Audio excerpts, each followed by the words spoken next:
वक्रतुंड महाकाय सूर्यकोटि समप्रभ निर्विघ्नं कुरु मे देव सर्वकार्येषु सर्वदा। गणनाथ सरस्वती रविशुक्रो बृहस्पतिः पंचैतान् संस्मरे नित्यं वेदवाणी प्रवर्तते। गुरुर्ब्रह्मा गुरुर्विष्णुः गुरुर्देवो महेश्वरः गुरुः साक्षात् परं ब्रह्म तस्मै श्री गुरवे नमः। सर्वमंगलमांगल्ये शिवे सर्वार्थसाधिके शरण्ये त्र्यंबके गौरी नारायणि नमोस्तुते। नमस्ते शारदे देवी सरस्वती मतिप्रदे वसत्वं मम जिह्वाग्रे सर्वविद्याप्रदा भव। आपादमौलिपर्यन्तं गुरूणामाकृतिं स्मरेत् तेन विघ्नाः प्रणश्यन्ति सिद्ध्यन्ति च मनोरथाः। आपदामपहर्तारं दातारं सर्वसम्पदां लोकाभिरामं श्रीरामं भूयो भूयो नमाम्यहम्। वरदमूर्ति श्रीमन्महागणाधिपतये नमः। श्रीगुरुभ्यो नमः। श्रीकुलदेवतायै नमः। श्रीसरस्वत्यै नमः। अवधूतचिन्तन श्रीगुरुदेवदत्त गोपालकृष्ण भगवान की जय। जय जय रघुवीर समर्थ। दिगंबरा दिगंबरा श्रीपादवल्लभ दिगंबरा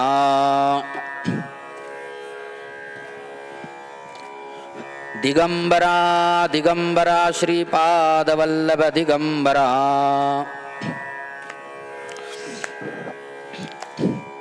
दिगंबरा दिगंबरा श्रीपादवल्लभ दिगंबरा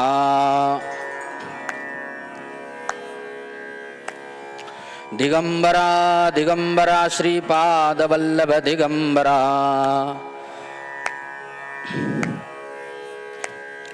दिगंबरा दिगंबरा श्रीपादवल्लभ दिगंबरा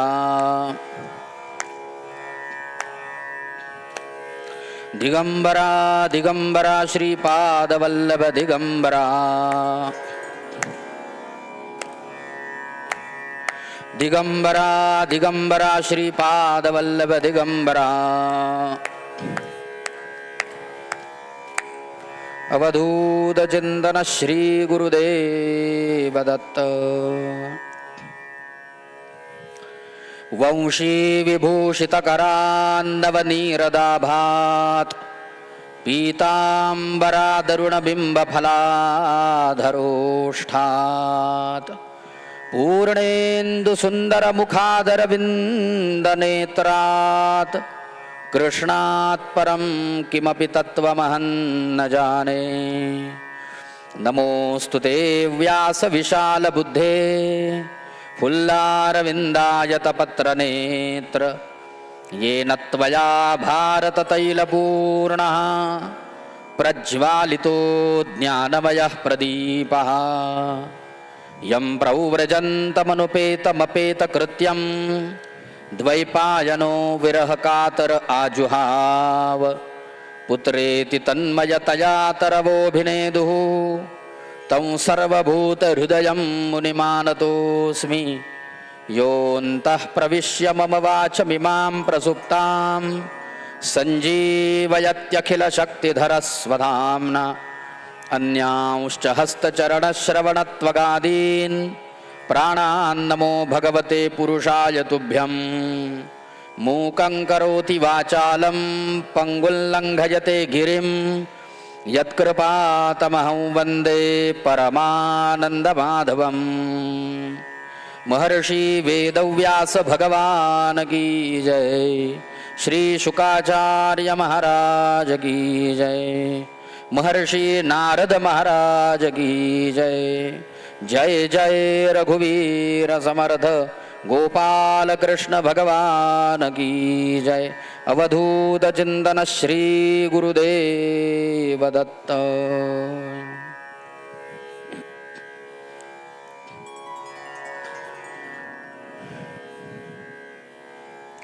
अखिलांड कोटि ब्रह्मांड नायक परात्पर परब्रह्म अनंत गुणगण निलय अखिल हेय प्रत्यनीक भक्तवत्सल परमात्मा भगवान श्री हरींच्या भगवान श्री दत्तात्रेयांच्या दिव्य अशा कथेमध्ये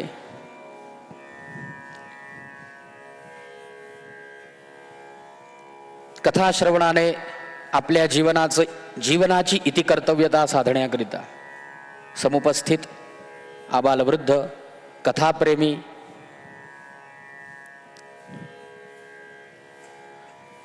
उपस्थित सगळ्या श्रोतृवृंदांचं स्वागत करतो, सगळ्यांना वंदन करतो, भगवंतांच्या कमलारविंदांना वंदन करतो आणि कथेला आरंभ करूया। आपलं अंतिम सत्र आहे आजचं। 4 दिवस कधी गेले मलाच कळले नाहीत, खरंच सांगतो। आलो त्या दिवशी असं वाटलं होतं की 4 दिवस कसे जातील,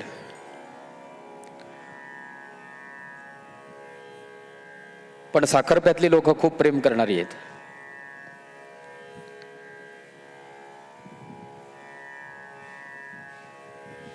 ज्यांच्या घरी जावं त्याने प्रेमाने आदर सत्कार करावा आणि घरातून बाहेर पडताना असं वाटावं, असं वाटलं की कधीतरी यांच्याकडे निर्हेतुक गेलं पाहिजे, परत काहीही कारण नाही पण गेलं पाहिजे। कारण असताना सत्कार करणारे सगळेच असतात, एवढं प्रेम करणारे आहेत, हसत खेळत आपलंसं करणारे आहेत। मला काही परक वाटलंच नाही, आपल्याच लोकांमध्ये आहोत आपण, छान कथा करतोय, आनंद वाटला।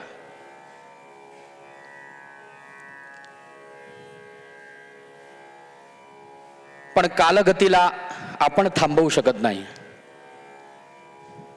आपण घड्याळासाठी थांबायचं असतं, घड्याळ आपल्यासाठी थांबत नसतं। प्रेरणेने, कालाच्या प्रेरणेने 3 दिवस संपले। हे कथेचं अंतिम सत्र आहे। आपण सर्वांनी मिळून कथा समाप्तीनंतर कथा श्रवणाचं संपूर्ण फल भगवत चरणी समर्पण करूया। तुम्ही म्हणाल कथा आम्ही ऐकली, देवाला का द्यायची, समर्पण का करायची? बरं, तुम्ही म्हणालात कथेचं फल समर्पण करूया, असं का? तर श्रोते, या प्रश्नाचं उत्तर आपल्याला भगवान दत्तात्रेय स्वतः सांगणार आहेत शेवटच्या गुरुमध्ये, आणि तो शेवटचा गुरु तिथपर्यंत आपल्याला पोचायचं आहे। सांप्रत आरंभ केलेला कथाभाग आपण पुढे सरकवूया। अजून 9 गुरु शिल्लक राहिलेत माझ्या माहितीनुसार, आणि भगवान म्हणतात कालचा थोडासा आढावा घेऊन पुढे जाऊ, रिकॅप, फार नाही, अगदीच आठवण करून देण्याकरिता। भगवान दत्तात्रेय म्हणतात संतिमे गुरवो राजन। आता हा श्लोक बहुतेक पाठच झाला असेल तुम्हाला, 3 दिवस पहिला श्लोक हाच येतोय। संतिमे गुरवो राजन, हे राजा यदुराजन, यदुराजा, माझे बरेच पुष्कळ गुरु केलेत मी, आणि ते कसे केलेत तर बुद्ध्युपाश्रिता। हा बुद्धी शब्द त्याने सोडलाच नाही। मला वाटतं ह्या संपूर्ण विषयामध्ये सगळ्यात महत्वाचा शब्द बुद्धी, बुद्धी हाच आहे। कारण बुद्धी असल्याशिवाय, माणसाचं वैशिष्ट्यच बुद्धी आहे ना, बुद्धीवरून माणूस ओळखला जातो. माणसाचं वैशिष्ट्यच आहे बुद्धी, आणि बुद्धीची उपासना माणसाने केलीच पाहिजे. दत्तात्रेयांनी सूर्याला गुरु केलं की नाही? का केलं? त्याच्यात आणखी एक कारण दिलंय. कारण सूर्य हा बुद्धीचा प्रवर्तक आहे, बुद्धी प्रदाता आहे, बुद्धी शुद्ध करणारी देवता सूर्य आहे. त्यामुळे सूर्याची उपासना केली पाहिजे. अधिकारानुसार सूर्याची उपासना सांगितली. आपली बुद्धी शुद्ध करणारा सूर्य आहे आणि बुद्धीला प्रेरणा देतो. आपल्याकडे आहे ना मंत्र, यो देव सविता अस्माकं धियः, म्हणजे बुद्धी, धर्मादिगोचरे प्रेरयेत तस्य तद्भर्गः वरेण्यम अहम उपासमहे. म्हणजे गायत्री मंत्राचा अर्थ सांगितला बरं का. गायत्री सारखे मंत्र आम्हाला इथं बसून बोलता येत नाहीत. मंत्रशास्त्राच्या काही मर्यादा आहेत, त्या पाळाव्या लागतात. गायत्री मंत्र सगळ्यांना म्हणता येत नाही, माफ करा. इथं बसल्यानंतर माहिती सांगणं ही माझी जबाबदारी आहे म्हणून सांगतो. मंत्र सगळ्यांना म्हणता येत नाहीत. वेदांमध्ये असणारी सूक्त सगळ्यांच्या अधिकारासाठी नाहीत. प्रत्येकाचे अधिकार ठरलेले आहेत आणि संतांनी अधिकाराप्रमाणे मार्ग सांगितलेले आहेत. अधिकार तैसा दाखविला मार्ग, जसा अधिकार तसा मार्ग. आपला अधिकार सोडून भलत्या गोष्टी केल्या, जे करू नये ते केलं ना की होऊ नये ते होतं.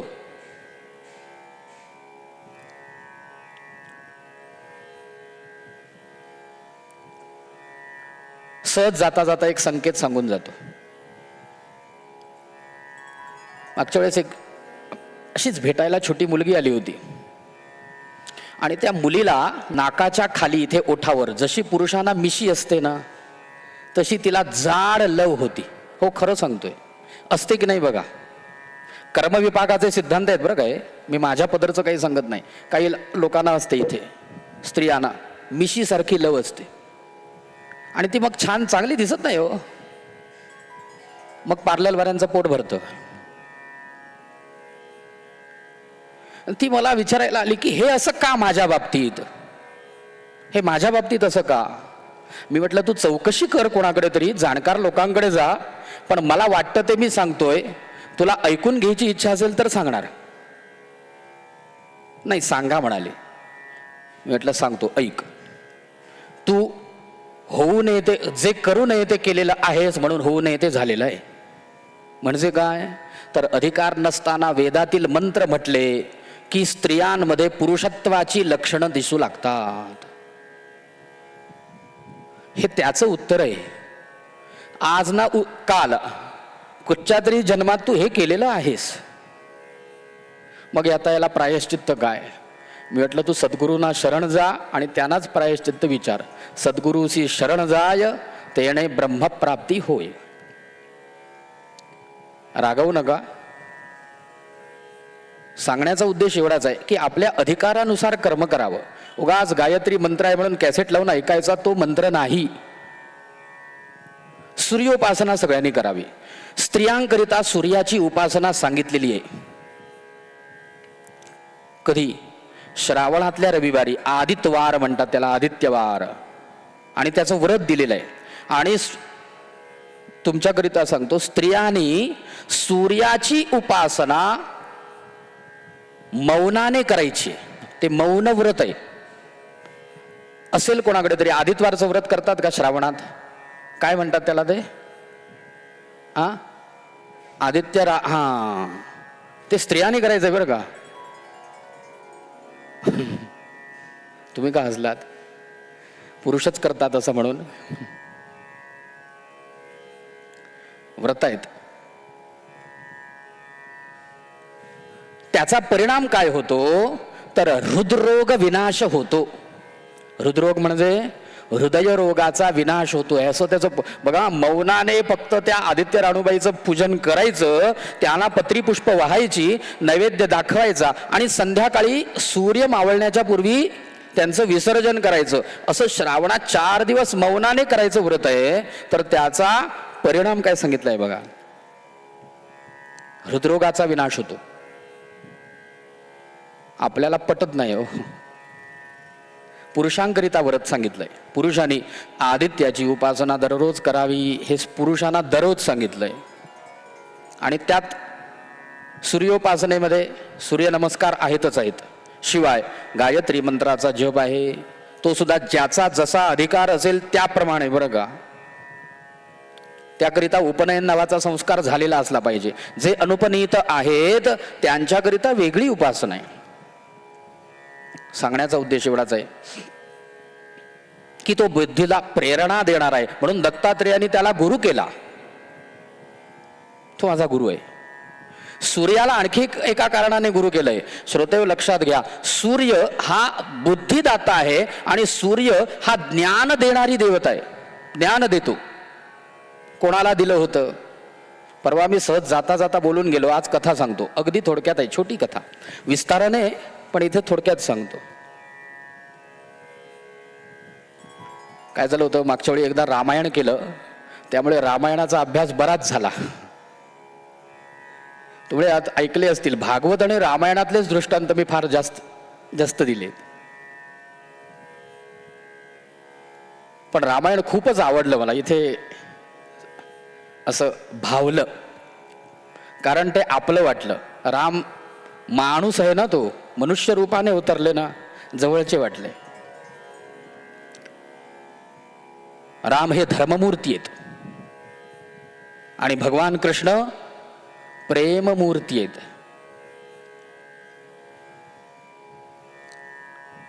रामो विग्रहवान धर्म. राम म्हणजे साक्षात विग्रह, धर्म विग्रह आहेत. असं रामायणातला एक दृष्टांत सांगतो. एकदा भगवान मारुतीराया हनुमान थेट सूर्यापर्यंत पोहोचले. ही मारुतीरायांच्या जीवनातली दुसरी वेळ आहे सूर्याकडे जाण्याची. सूर्यलोकात पोहोचले, एक छलांग मारली थेट सूर्यलोकामध्ये. काय सामर्थ्य असेल त्या मुलाचं, मारुतींचं. सूर्य घाबरला हो. कोण आलं असं अचानक? कारण सूर्याच्या समोर अचानक कुणी येऊ शकत नाही. सूर्याचं सामर्थ्यच असं आहे, त्याच्या समोर कुणीही जाऊ शकत नाही. आणि समोर मारुतीराया, कोण रे तू? तू इथं का आलास? कोण तू? आणि मारुतीरायाने हात जोडले, अत्यंत नम्रतेने सांगितलं, सूर्यदेवा, मी तुम्हाला शरण आलोय. अरे पण कारण काय? कारण तर सांग.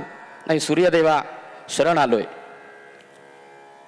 माझं शिष्यत्व तुम्ही स्वीकारा, मला शिष्य म्हणून तुम्ही स्वीकारा,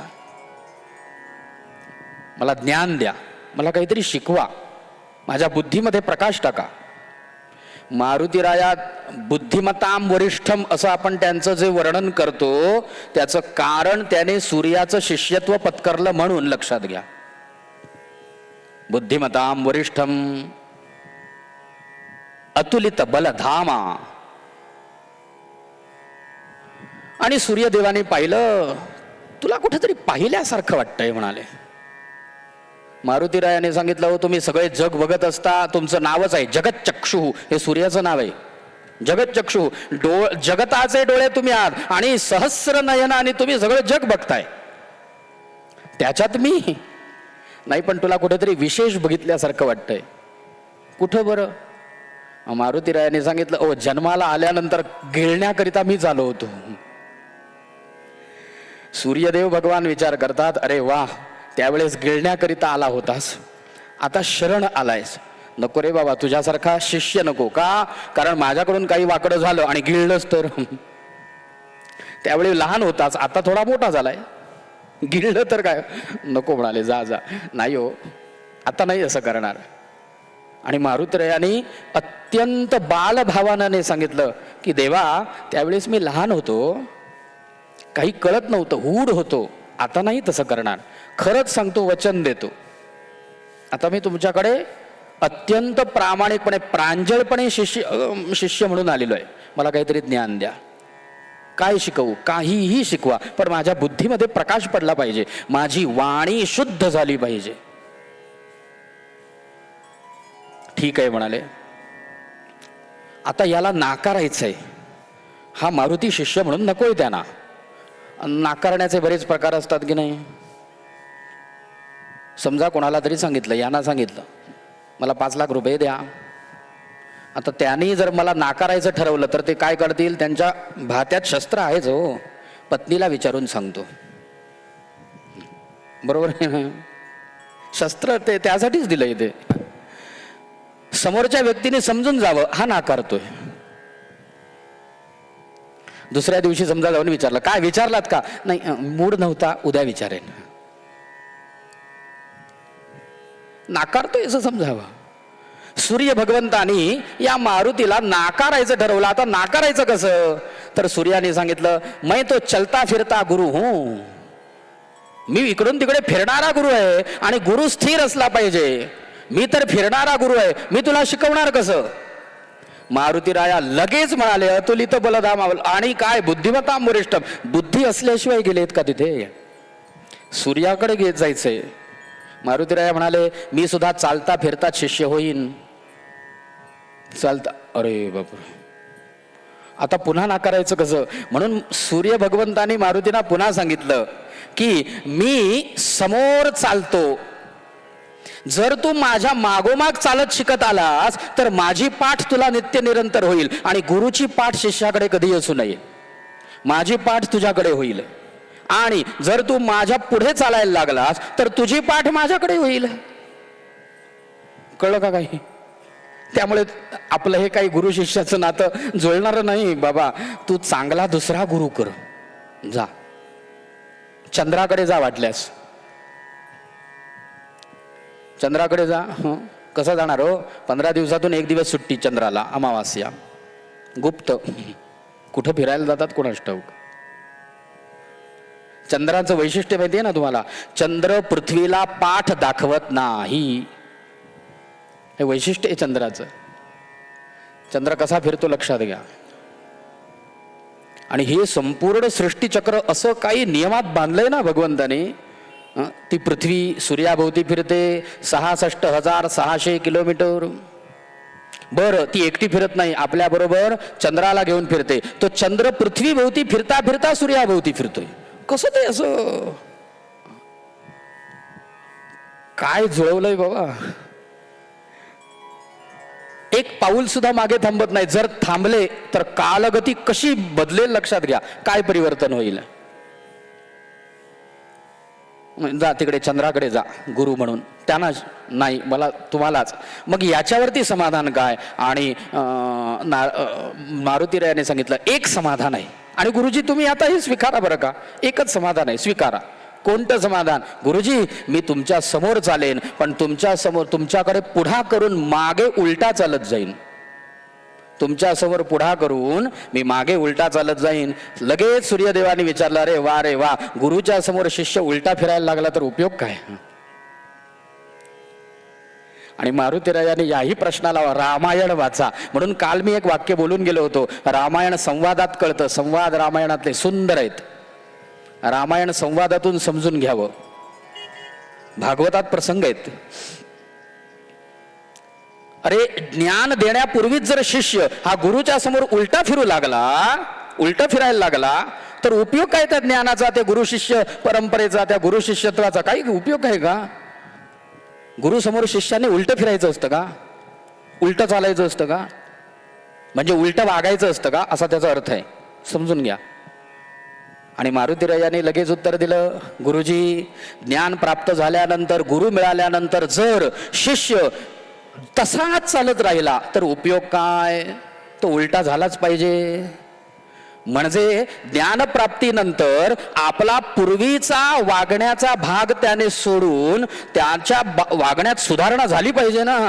ती जर सुधारणा झाली नाही म्हणजे तो पलटला नाही, उलटा झाला नाही तर उपयोग काय? भगवान सूर्यदेवाने परीक्षा केली. अरे वा रे वा, बुद्धिमान आहेस, बुद्धिमान आहेस, मी शिकवतो तुला. शिष्यत्व स्वीकारलं आणि तुम्हाला सांगतो विद्या प्रदान सुरू झालं. आणि मारुती रायाने सूर्याच्या समोर उलट राहून चालत चालत चालत चालत काय सूर्याकडे बघायचं. एकदा बघा सूर्याकडे, आहे का शक्य? सूर्याकडे पाहत पाहत पाहत ज्ञान ग्रहण केलंय. काय शिकले असतील मारुती राया सूर्याकडे? माहिती आहे का कोणाला? व्याकरण शिकले. व्याकरण संपूर्ण व्याकरणाचा अभ्यास मारुतीने सूर्याकडून केलाय. आणि म्हणून मारुतीरायांची भाषा अत्यंत शुद्ध आहे बरं का. कुठेही व्याकरण दोष नाहीत, इतके शुद्ध बोलतात. आणि याची परीक्षा प्रभू रामाने केली. कोणी रामायण ऐकलं असेल तर बघा, रामांची आणि मारुतींची जेव्हा प्रथम भेट झाली त्यावेळी राम लक्ष्मणाला म्हणतात, लक्ष्मणा, अरे हा मुलगा, बटूचं रूप धारण करून आले होते ते ब्रह्मलिंगामध्ये. लिंग शब्दाचा अर्थ आहे वेश, ब्रह्मचारी वेश धारण करून आले होते. त्याचंही कारण सांगितलंय रामायणामध्ये. ब्रह्मचारी हा असा असतो की त्याच्या समोर इच्छा असून सुद्धा खोटं बोलता येत नाही. म्हणून ब्रह्मचारी वेश धारण करून मारुतीराया रामांच्या समोर आले आणि रामांना वेगवेगळे प्रश्न विचारलेत नमस्कार करून, अत्यंत विनम्रतेने. रामाने लक्ष्मणाला हात लावला आणि म्हणाले, लक्ष्मणा, हा चतुर दिसतोय, मारुती आहे म्हणजे कपी आहे, वानर आहे, पण वानर असून सुद्धा याच्या मुखामध्ये वाणी आहे, ही नरवाणी आहे. अत्यंत शुद्ध बोलतोय. विद्वान पंडित लोकांना सुद्धा जे बोलता येणार नाही असं बोलतोय. एवढं पवित्र निर्मळ बोलतोय. आणि मारुतीरायाने एक एक प्रश्न विचारले. रामाने सगळं सांगितलं. आपल्या जन्मापासून सीतेला पळवण्यापर्यंतची सगळी कथा, शब्द नीट लक्षात घ्या, सगळी कथा रामाने मारुतीला सांगितली. आणि मारुतीला विचारलं, तू कोण? तो म्हणाला, मी आंजनेय. कोण? मी पवनपुत्र. कोण? ते म्हणाले, सुग्रीवाचा दूत आहे. मग रामाने लगेच सांगितलं, आता मी माझी कथा तुला सांगितली, आता तू तुझी कथा मला सांग. संवाद लक्षात घ्या बरं का. मी माझी कथा तुला सांगितली, तू तुझी कथा मला सांग. मारुतीराया म्हणाले, मी सामान्य जीव आहे आणि सामान्य जीवाची कथा नसते, कथा भगवंतांची असते आणि सामान्य जीवाची व्यथा असते. आम्ही सामान्य जीव आहोत, आमची व्यथा आहे आणि कथा देवाची आहे, कथा दत्तांची आहे, कथा कृष्णाची आहे, कथा रामांची आहे. बरोबर ना? मारुतीने तेच सांगितलं, मी सामान्य जीव आहे हो, माझी व्यथा आहे आणि कथा तुमची आहे. प्रभू राम म्हणाले, ठीक आहे, जर कथा भगवंताची असते आणि व्यथा जीवाची असते तर तू असं कर, तुझी व्यथा मला सांग, मी ऐकून घेईन. आणि मारुतीरायाने उत्तर दिलं. राम प्रेमात पडलेत राम मारुतीच्या. मारुतीरायाने दिलेलं उत्तर आहे का? मारुतीराया म्हणाले, देवा, तुझी कथा ऐकली आणि माझी व्यथाच सरली. भगवंताची कथा ऐकली की जीवाची व्यथा संपते. म्हणून देवाची कथाच कथा आहे, बाकी सगळं वृथा आणि व्यथा. एवढी बुद्धी, बुद्धिमतां वरिष्ठम वातात्मजम वानरयूथ मुख्यम श्रीरामदूतम शरणम प्रपद्ये. कुठून आली बुद्धी? कुठून आली? सूर्योपासनेमुळे आली. लक्षात घ्या. दत्तात्रेय तेच म्हणतात, बुद्धीची उपासना करा, बुद्धी प्रगल्भ झाली पाहिजे. आणि त्याकरिता बुद्धी हा शब्द खूप आलाय हो भागवतामध्ये, खूप ठिकाणी. इथं दत्तात्रेयाने तेच सांगितलंय, बुद्ध्युपाश्रिता. आणि यतः बुद्धिम उपादाय, बुद्धीचा स्वीकार करून मी हे सगळं माझ्या बुद्धीने ठरवलंय मी हे, आणि यथार्थपणे ठरवलंय, कारण माझी बुद्धी शुद्ध आहे. आधी आपल्याला बुद्धी शुद्ध करण्याचे प्रयत्न करावे लागतील, त्यासाठी उपासना करावी लागेल. मथुरेतील एक घटना आहे. एक कोणीतरी सत्पुरुष सद्गुरू मथुरेत फिरण्याकरिता गेले. मथुरा फिरले आणि मथुरा फिरता फिरता फिरता फिरता बाजारात एक माणूस भेटला. आता हे भगवी कफनी घातलेले, झोळी हातात घेतलेले, हातामध्ये माळ आहे. हरे राम हरे राम हरे कृष्ण जपत चालू आहे पुटपुटत. आणि एक माणूस समोरून आला. तो म्हणाला, गुरुजी नमस्कार. नमस्कार गुरुजी, मी तुमचा शिष्य झालोय, तुमचं स्वरूप पाहिलं आणि मी तुमच्या प्रेमात पडलो, मी तुमचा शिष्य झालोय, मी तुमचं शिष्यत्व पत्करलंय, मला काहीतरी उपदेश करा. गुरुजी म्हणाले, बऱ्याच वर्षांनी शिष्य भेटलाय. वा वा वा, या बसा बसा बसा, या चला, ज्ञान हो सुरुवात, काय उपदेश करा मला. आणि गुरुनी उपदेश केला. म्हण राम राम नाही, याच्यापेक्षा काहीतरी चांगलं सांगा, इससे भी और बड़ा बढ़िया कुछ बढ़िया सिखाओ. ते म्हणाले कृष्ण म्हण. आता रामपेक्षा कृष्ण उससे भी बढिया आहे ना, वाटल्यास म्हणून बघा. राम सोपं आहे की नाही, सिंपल. कृष्ण कवळी असलेल्या लोकांनी बोलू नका. दात असलेल्या लोकांनी प्रयत्न करा. कृष्ण असं ते कृष्ण. बरं एवढं असून कृष्ण षटकोनातला मूर्धन्य आहे. कृष्ण बाणातला ड आहे. इथे प्रयत्नच करावे लागतात. कृष्ण कुठनं होईल की नाही. हरे राम राम राम हरे हरे, हरे कृष्ण कृष्ण कृष्ण हरे हरे. आता प्रयत्न न करता सहज म्हणायचं हले राम. कुठनं हले हले होईल की नाही सांगा.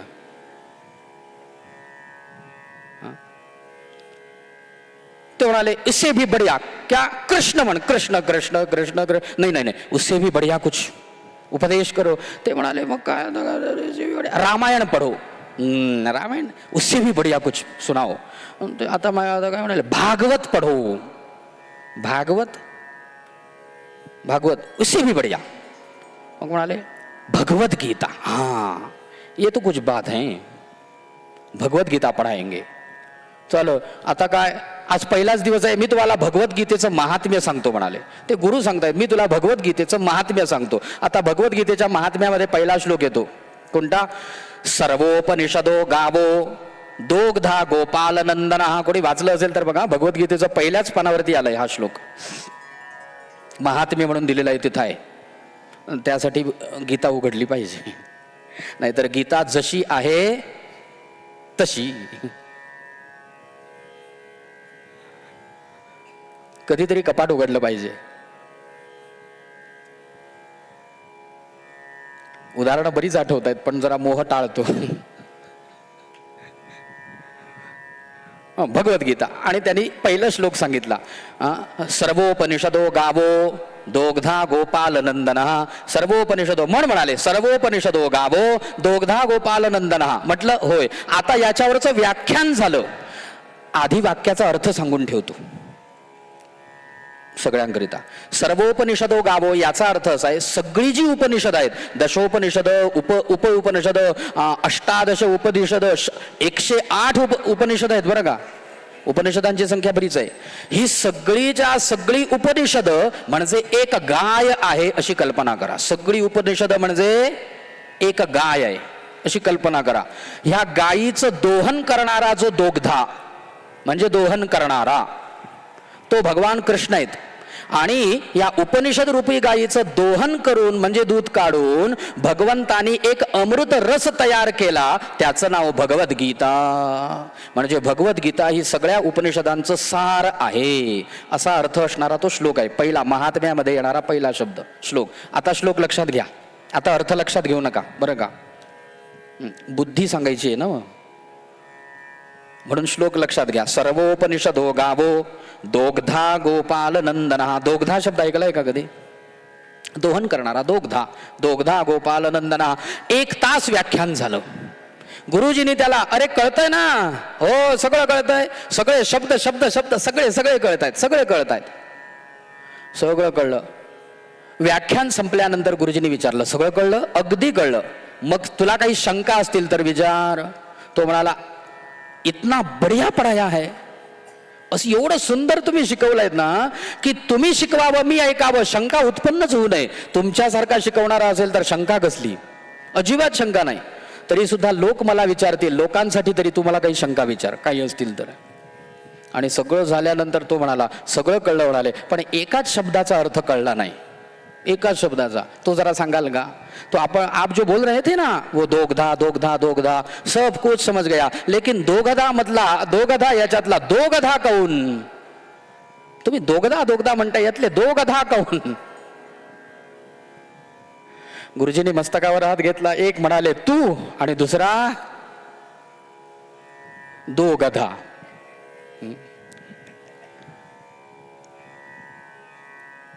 असलं आहे हो सगळं. काल सांगितलं होतं ना, असलेल्या विषय वस्तूचा एक्स्ट्रा सार काढता आला पाहिजे. बुद्धी आणि दत्तात्रेय यदुराजाला म्हणतात, राजन, राजा, मी बुद्धिपूर्वक केलेले गुरु आहेत. त्यापैकी पहिला आहे पृथ्वी. पृथ्वीला मी क्षमेकरिता, पृथ्वीकडून मी क्षमा शिकलो. त्यानंतर परोपकारी वृत्ती घेतली आणि पर्वताकडून मी निश्चलता हा गुण घेतला. पुढचा वायू. वायूकडून, वायू हा कोणाकडेही तो गुणदोष पाहत नाही आणि वायू हा मिळेल तेवढं अन्न पचवतो आणि आपल्या कार्यात सक्षम राहतो, शरीर सक्षम करतो, हा गुण वायूकडून घेतला. तो अलिप्त असतो, इकडचा गंध तिकडे वाहून नेतो, परंतु तो गंधवत होत नाही.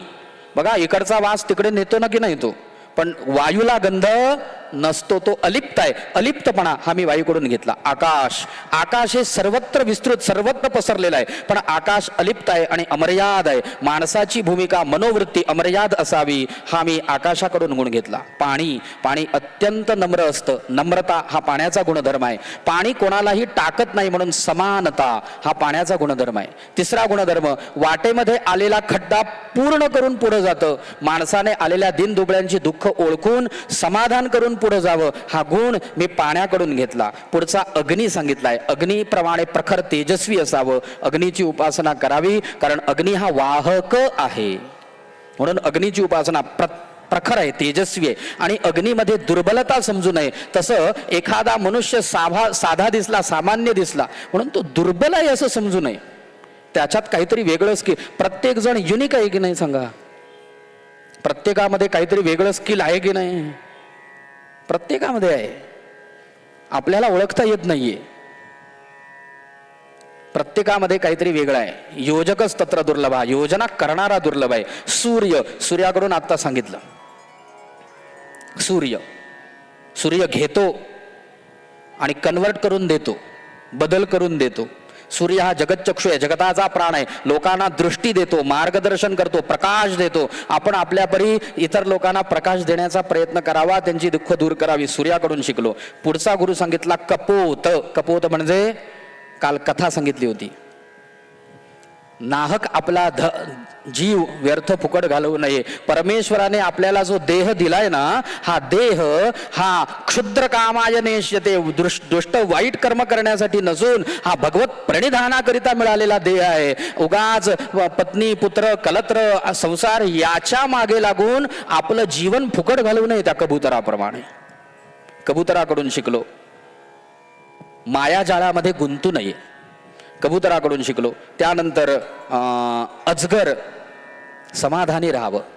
संतोष एव पुरुषस्य परम निधानम. साप, काही मिळालंच नाही तर वारा पिऊन धष्टपुष्ट होतो, वायूने तो पुष्ट राहतो, पण तो दुर्बल नसतो. काही मिळालं नाही तरी आपली मनोवृत्ती मात्र अशी पुष्ट असावी की समाधान मिळालंय ना, बस, ईश्वराच्या इच्छेने मिळालंय, आणखी नको मला, बस. हाव ठेवून करायचं काय हो, नाहीतर मधमाशी आहेच, बस. श्रोते हो, एक वाक्य लक्षात घ्या, माणसाला थांबायचं कुठं हे कळलं पाहिजे. थांबायचं कुठं हे कळलं पाहिजे. संतोष एव पुरुषस्य परम निधानम. समुद्र हा अमर्याद आहे, पण आपली मर्यादा सोडत नाही. माणसाने आपली मर्यादा सोडू नये, आपल्या अधिकाराप्रमाणे वागावं. बघा, तो मुलगा इकडे तिकडे फिरतोय, असा रांगत रांगत येऊ शकतो. एखादं छोटं मूल रांगेतून इथे रांगत येऊ शकतं, बरोबर. ते मूल रांगतंय म्हणून आजोबांनी ठरवलं मी पण रांगत जाईन, चालेल का सांगा? एखादे आजोबा रांगत रांगत आले, नाही त्याचे नाहीये तिथं आजोबा, चालेल का? नाही चालणार. ज्याचा त्याचा अधिकार आहे त्याप्रमाणे त्यांनी वागायचंय. त्या स्त्रिया हळदी कुंकू करतात, पुरुषांनी ठरवलं मी जाऊन हळदी कुंकवाला बसणार, चालेल? इथे गणपती येईल की नाही सांगा? घरी येऊन पूजा करायची, मंगलमूर्ती मोरया. चलत नाही हो. ज्याचा त्याचा अधिकार आहे त्याप्रमाणे. समुद्र, आपल्या मर्यादेत राहावं. दुसरी गोष्ट, बाहेरून कसाही असला तरी चालेल, परंतु वेश असावा गबाळा, परंतु अंतरी नाना कळा. ओ 14 काय रत्नाकर, आकर म्हणतात त्याला. आकर म्हणजे खाण, रत्नांची खाण आहे तो समुद्र. गंभीर आहे. हे गुण समुद्रापासून गंभीरता, सुखदुःखामध्ये एकरूपता हे गुण मी समुद्राकडून घेतले. पुढचा सांगितला पतंग, काल विशेष प्रकारे सांगितला होता बघा, दिव्यावरती येऊन बसणारा. समाजात 4 प्रकारचे लोक. शोधलात का? मी सांगितलं होतं काल शोधा म्हणून. सापडले? तुम्ही म्हणाल पहिला सापडला. कोण? बुवा.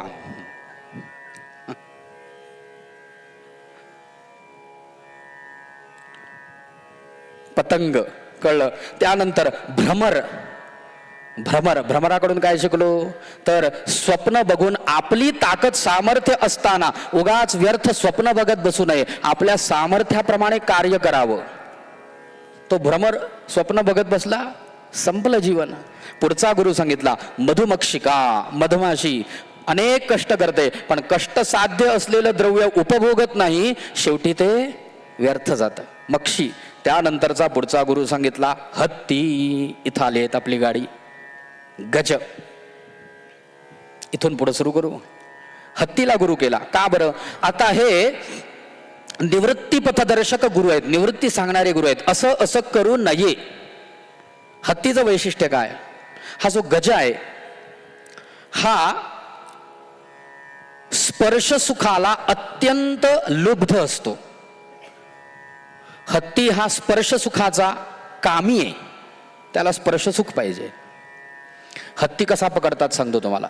हत्तीच्या आकाराचा एक खड्डा खणला जातो, त्याच्यावरती फळ्या टाकायच्या आणि वरती पाला पाचोळा टाकायचा आणि त्याच्यावरती एक लाकडाची किंवा थर्माकोलची तुमच्या कागदाची हत्तीणीची प्रतिकृती ठेवली जाते.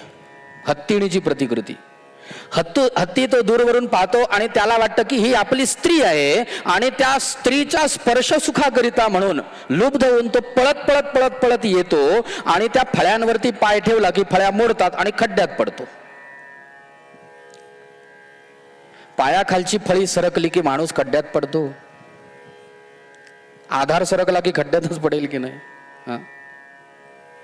आणि मग त्या हत्तीला उपाशी ठेवतात, त्याची उपासमार करतात आणि मग तो क्षीण झाला की मग त्याला बाहेर काढतात आणि त्याचा योग्य प्रकारे काय उपयोग करून घ्यायचा तो केला जातो. अशा पद्धतीने हत्ती पकडला जातो. मला सांगा, एका सामान्य कारणाकरिता केवळ स्पर्श सुखाकरिता हत्ती पकडला गेला की नाही? केवळ स्पर्श सुखाकरिता. हा विषय आहे, त्वचेचा विषय. याच्यापासून दूर राहावं. हे मी हत्ती सारखा अत्यंत बलदंड पराक्रमी असणारा, बलवान असणारा प्राणी सुद्धा केवळ एका विषयाने जर पकडला जात असेल तर तुम्ही आम्ही 5 विषयांच्या मागे हत्तीपेक्षा जास्त दौड लावून पळतोय. पंचविषय. काय अवस्था होईल माणसाची? शब्द, स्पर्श, रूप, रस, गंध. ही गोष्ट मी हत्तीकडून शिकलो. स्पर्श सुखाकरिता लुब्ध होऊ नये. पुढचा गुरु सांगितला हरिण. हरिण हा सुद्धा अशाच पद्धतीने सांगितलेला आहे. हरणाचं वैशिष्ट्य सांगितलंय की तो शब्द गुणाकरिता, शब्द या विषयाकरिता अत्यंत आसक्त असतो. हरणाचं वैशिष्ट्य बघा. हरिण कसा पकडला जातो? शंकराचार्यांनी फार सुंदर वर्णन केले बरं का. कुरंग, मातंग, पतंग, भृंग, मीनाः हताः पंचभिरेव पंच, एकः प्रमादी सकथन्न हन्यते यस्यैव ते पंचभिरेव पंच.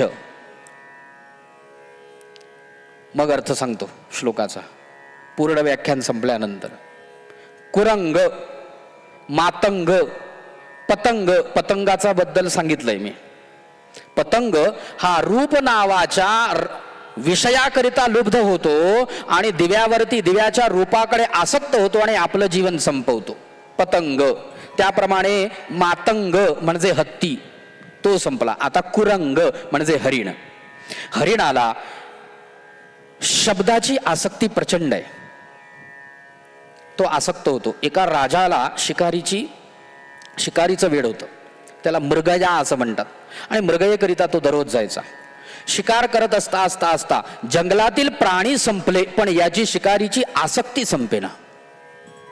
हळूहळू जंगलातील प्राणी संपायला लागले आणि संपणं शक्य आहे. म्हणूनच तर आता अभयारण्य आली ती त्यासाठीच ना. प्राणी संपले म्हणून अभयारण्य आली.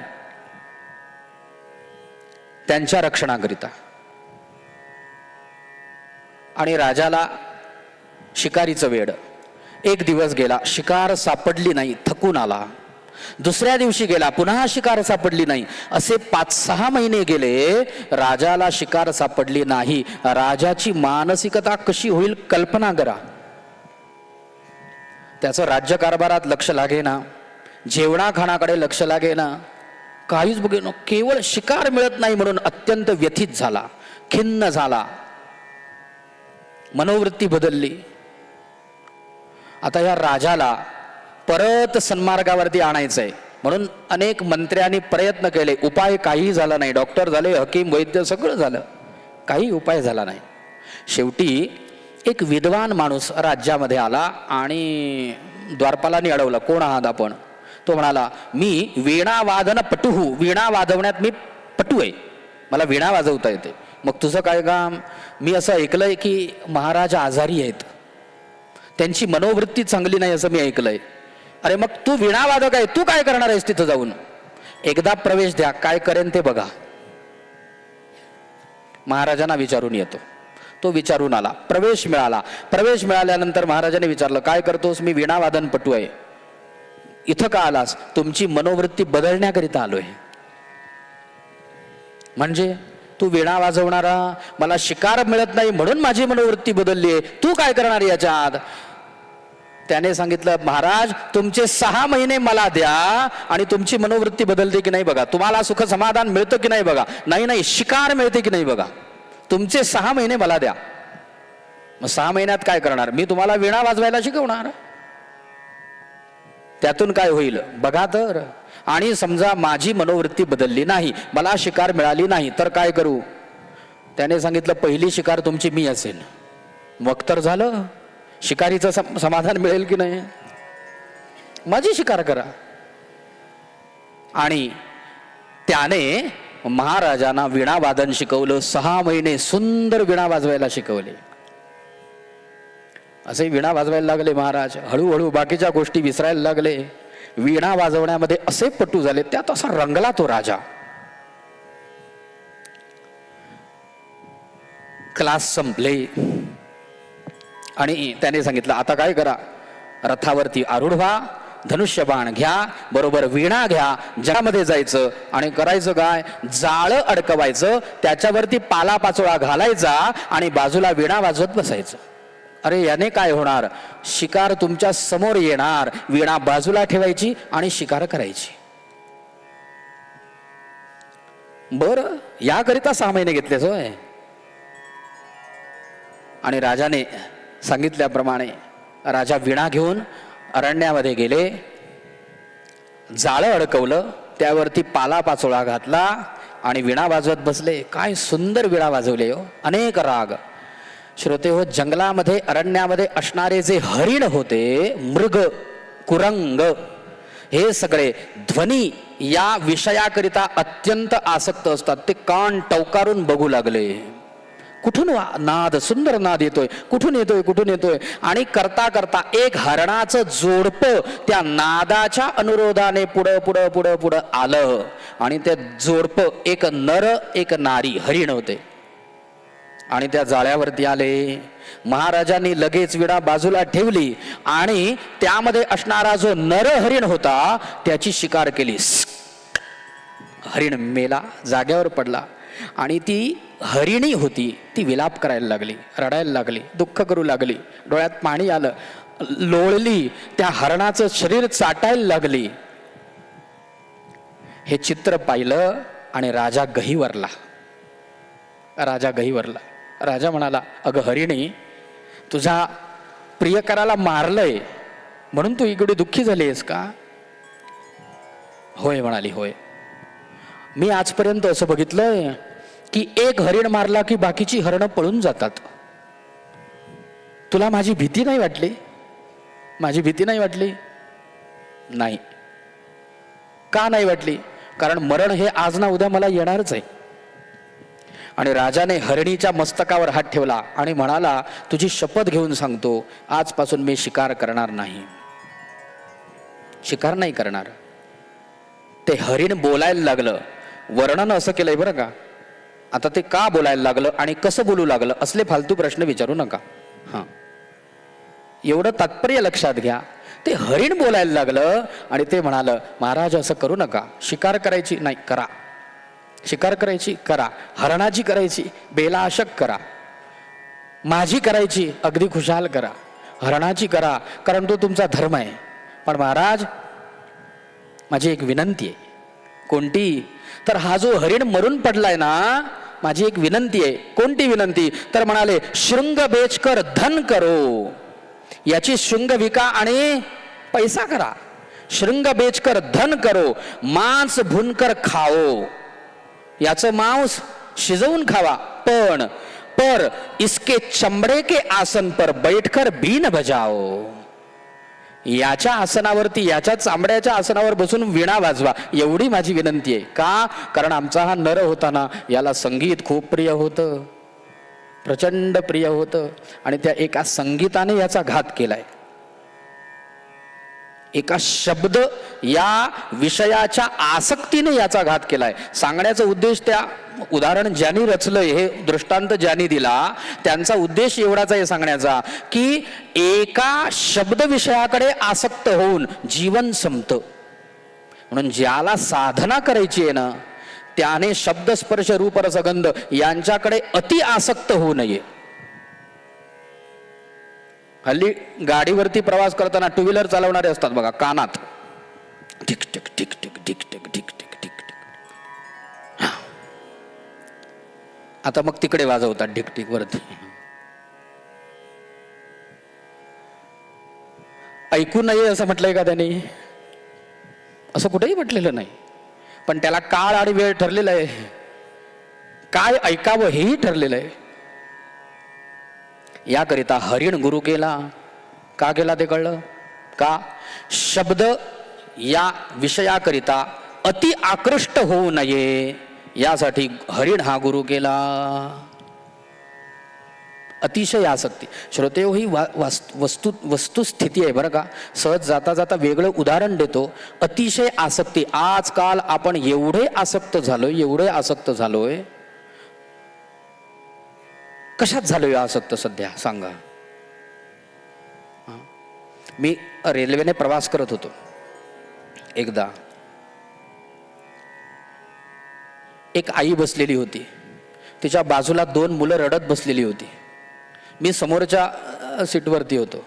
ती मुलं रडत होती आणि रडत रडत एवढी रडत होती, एवढी रडत होती. आई व्हॉट्सॲपिंग करत होती. मी म्हटलं, ओ बाई, ती मुलं रडतायत, बघा ना त्यांच्याकडे. काय नाही हो, मोबाईल मागतायत, मोबाईल मागतायत. मग त्यांना शांत करा. तिने काय केलं? मोबाईल दिला आणि पोरांना शांत केलं. लक्षात आलं? तुम्हाला सांगतो, आम्ही लहान असताना बरेच लोक इथे असे आहेत की त्यांच्या वतीने मी बोलतो, आम्ही लहान असताना, बरोबर, मुलं रडायला लागली तर आई काय करायची? आई काय करायची? मोबाईल द्यायची. सांगू का? मुलं रडायला लागली ना, समजा आई बाहेर कामाला गेली आणि आईकरिता मूल रडतंय, आल्या आल्या काय करायची? आपली पर्स बॅग काय ती बाजूला ठेवायचं आणि करायचं काय? मुलाला जवळ घ्यायचं आणि छातीकडे कवटाळायचं. आईने मुलाला जवळ घेतलं की मूल रडायचं थांबत असे. त्याचं कारण असं आहे की गर्भामध्ये असताना मुलाने जो ध्वनी अत्यंत ऐकलाय आणि मुलाला जो ध्वनी अत्यंत परिचित आहे, तो आईच्या हृदयाचा ठोका पुन्हा ऐकला की त्या मुलाला वाटतं ही आपली आई आहे, आता रडणं थांबवलं पाहिजे, कारण तो परिचित ध्वनी आहे, ही आईची माया आहे. मुलं रडायची थांबायची. बरोबर? आताची आई काय करते सांगा? आणि मुलं सुद्धा अशी खट्याळ आहेत की मोबाईल दिल्यानंतर गप्प बसतात. हो, आहेत की नाही? शांत होतात. माझा एक प्रश्न आहे, आईच्या मातृत्वाची जागा जर मोबाईलने घेतली असेल तर तो आईच्या मातृत्वाचा पराजय आहे की विज्ञानाचा विजय आहे? सांगा. आईच्या मातृत्वाची जागा सुद्धा त्याने घेतली. लक्षात घ्या, मातृत्व सजीव आहे, त्याला संवेदना आहेत, आणि संवेदनाहीन असणाऱ्या एका गॅजेटने, एका वस्तूने ती जागा घेतली असेल तर आपण काय फंटूस आयुष्य जगतोय बघा. सांगण्याचा उद्देश एवढाच आहे, अत्यासक्त होऊ नये याकरिता मी हरिण हा गुरु केला, दत्तात्रेय म्हणतात. पुढचा गुरु सांगितला मासा. मत्स्य, माशाला गुरु केला आहे बघा. शब्द, स्पर्श, रूप, रस. शब्दाकरिता हरिण, स्पर्शाकरिता हत्ती, रूपाकरिता पतंग, दिव्याचं रूप, आणि रसाकरिता मत्स्य, मासा. माशाचं वैशिष्ट्य काय? पाण्यात राहतो, पाणी हे त्याचं जीवन आहे बरं का. पाण्याविणे मासोळी तैसा तुका तळमळी, कम पाणी में मछली ना जी सकती है ना मर सकती है, अशी तडफडते. पण ह्या माशाला खाण्याचं वेळ जास्त आहे, त्याच्या जिभेवर त्याचा ताबा नाही बरं का. वाटेल ते खातो, पाण्यातले सगळे शेवाळ संपवतो, पाण्यामधले सगळे कीटक संपवतो, पाण्यामध्ये बेडकादिकांची विष्ठा हात संपवतो मासा. म्हणून आपल्या विहिरीत आपण मासे सोडतो, त्याचा जिभेवर ताबा नाही. जाऊ दे, तो सहज जाता जाता कोणी घाण टाकली तरी संपवतो की नाही? करून बघा वाटल्यास प्रयोग. कोणी कफ थुंकला, मासा संपवतो की नाही? त्याला अपथ्य काही नाही. उदर भरण नोहे, सगळं खातो. आता हा मासा कसा पकडला जातो? हा त्याचा काय दोष आहे? मासे पकडणारे लोक गळाला मांसाचा तुकडा लावतात आणि तो गळ पाण्यात सोडतात. आपल्याकरिता खाद्य आहे असं समजून तो मासा तो गळ पकडतो. मांसाचा तुकडा गळा तोंडात जातो नाही असं नाही, परंतु गळ त्याच्या मुखात अडकतो आणि मासा पकडला जातो. माशाचं जीवन संपवायला कारणीभूत त्याचा खादाडपणा आहे, अति आसक्त होणे. काय खावं, किती खावं, कुठं खावं, कसं खावं, याला काहीतरी नियम आहे. तो समोर दिसलं म्हणून सगळ्याच्या सगळं संपवणं चालत नाही. मासा पकडला गेला, नाहक पकडला गेला. दत्तात्रेयाने हा प्रसंग बघितला आणि राजाला सांगितलं, राजन, आपलं शरीर धारण करण्यापुरतंच खावं आणि आपलं शरीर निरोगी राहावं याकरिता 2 शब्द सांगतो म्हणाले. 2 शब्द लक्षात ठेवा. पहिला आहे हितभूक आणि दुसरा आहे मितभूक. हितभूक शब्दाचा अर्थ आहे हितकर खाणं आणि मितभूक शब्दाचा अर्थ आहे परिमित खाणं. हितकर खावं आणि परिमित खावं. नसेल तर आपण जे अन्न शरीर धारणेकरिता खातो तेच अन्न शरीरामध्ये विष बनतं आणि शरीराचा विनाश करतं. आपण अमृत म्हणून अन्न प्राशन करतो ना, पण तेच अन्न अधिक झालं, प्रमाणापेक्षा अधिक झालं आणि आपल्या आरोग्याला किंवा अपथ्याला कारणीभूत असणारं अन्न जर धारण केलं तर तेच अन्न विष बंद. याकरिता म्हणून मासा हा गुरु केला. जीभ जिंकली पाहिजे. जीभ जिंकण्याकरिता मासा. जीभ जिंकणे याच्यात 2 अर्थ आहेत बरं का. ते जीभ जिंकणे एक म्हणजे बघा श्रोतेहो, काय भगवंतांची लीला आहे. भगवंताने शरीर दिलंय, शरीरामध्ये एका विषयाकरिता 2 इंद्रिय आहेत, एका कार्याकरिता 2 इंद्रिय आहेत बरोबर. चालण्याकरिता पाय दिले किती? 2. काम करण्याकरिता हात दिले किती? 2. ऐकण्याकरिता कान दिले किती? 2. श्वासाकरिता गंध घेण्याकरिता नाक दिलं किती? 2. बघण्याकरिता डोळे दिले किती? 2. एका कार्याकरिता 2 अवयव, पण संपूर्ण शरीरामध्ये एक अवयव असा आहे की अवयव 1 आणि कार्य 2. बाकीचे सगळे अवयव दोन पण कार्य एक. एकच अवयवच आहे, कार्य दोन पण अवयव एक. कोणता? जिव्हा. जिव्हाग्रे मरणम प्राप्तम, जिव्हाग्रे बंधनम ध्रुवम.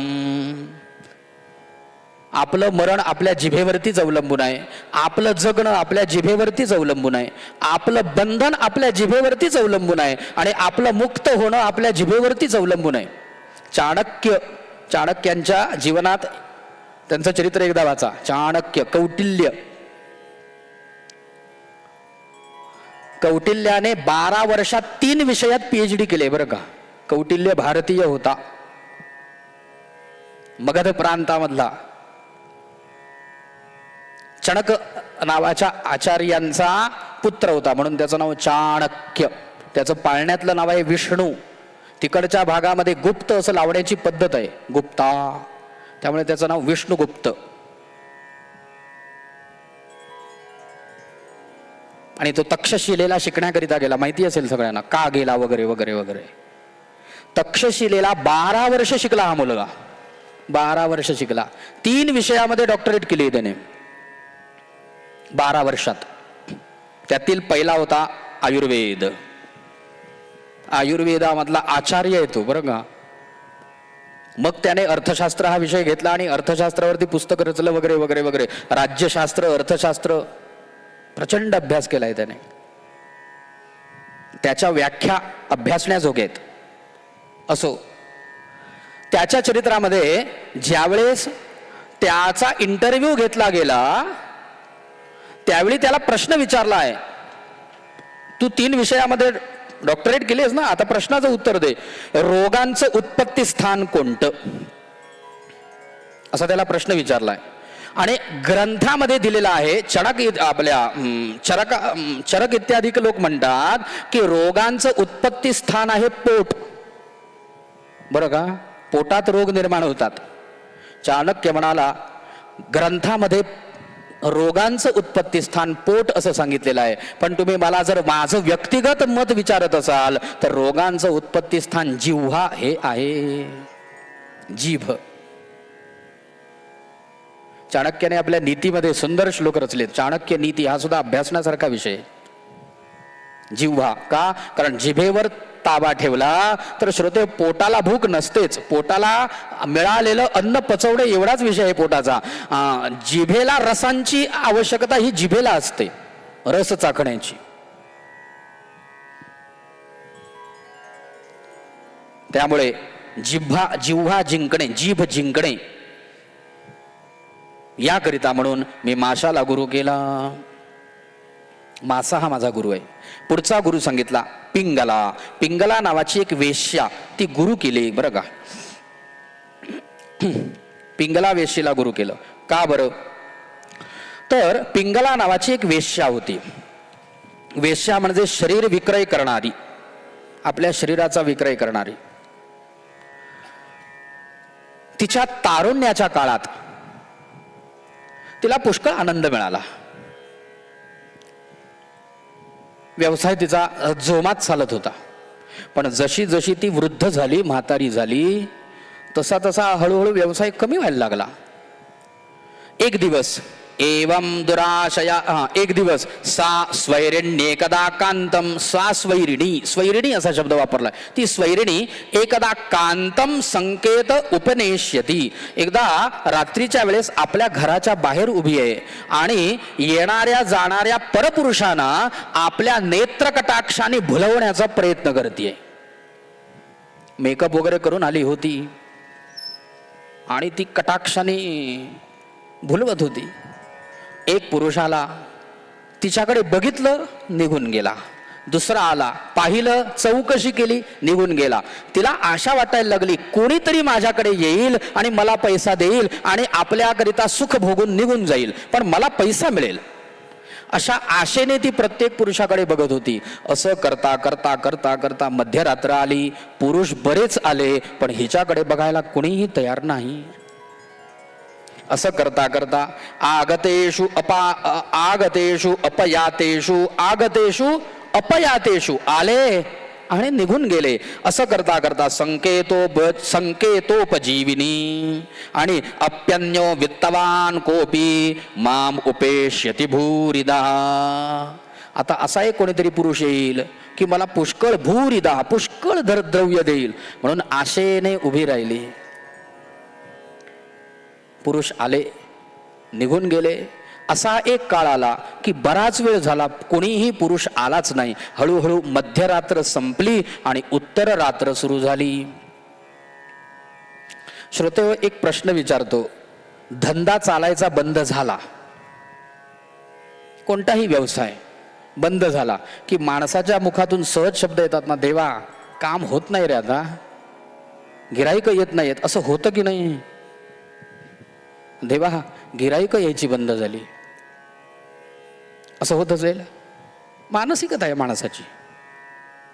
त्या वेश्येच्या मुखातून सहज शब्द बाहेर पडले, परमात्म्या परमेश्वरा गिराईक यायची बंद झाली, जगू कशी सांग? पोटा पाण्याला काही मिळत नाहीये, शरीर विक्रीचा माझा धंदा आहे, पण आता कुणी गिराईक येत नाही. असं म्हणून परमात्म्याला हात जोडले, डोळ्यात पाणी आलं